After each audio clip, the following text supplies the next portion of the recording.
మంచు family panchayat police station కి చేరింది. మంచు మనోజ్ పై మోహన్ బాబు ఫిర్యాదు చేశారు.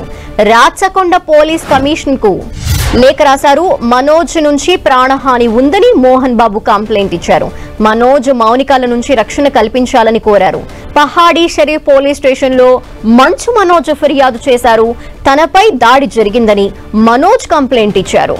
హాస్పిటల్ రికార్డ్స్ ని ఆధారాలుగా చూపించారు. దోషులపై చర్యలు తీసుకోవాలని ఫిర్యాదు చేశారు.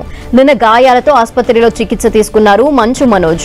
అయితే అంతకు ముందు మాదాపూర్ లో మోహన్ బాబు నివాసంలో చర్చలు జరిగాయి. ఈ చర్చల్లో మనోజ్, మోహన్ బాబు, చిన్న శ్రీశైలం యాదవ్ పాల్గొన్నారు.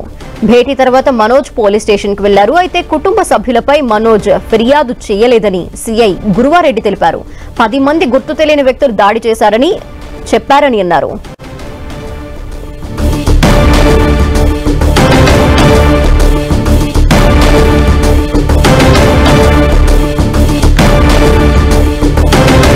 మంచు ఫ్యామిలీ పంచాయతీ పోలీస్ స్టేషన్ వరకు చేరింది. మంచు మనోజ్ పై తండ్రి మోహన్ బాబు ఫిర్యాదు చేశారు. రాచకొండ పోలీస్ కమిషనర్ కి లేఖ రాశారు. మనోజ్ నుంచి తనకి ప్రాణహాని ఉందని మోహన్ బాబు కంప్లైంట్ ఇవ్వడం జరిగింది. మనోజ్ మౌనికాల నుంచి రక్షణ కల్పించాలి అంటూ మోహన్ బాబు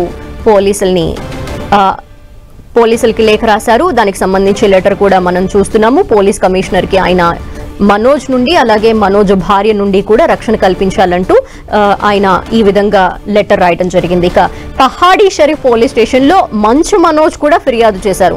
తనపై దాడి జరిగిందని మనోజ్ కంప్లైంట్ ఇవ్వడం జరిగింది.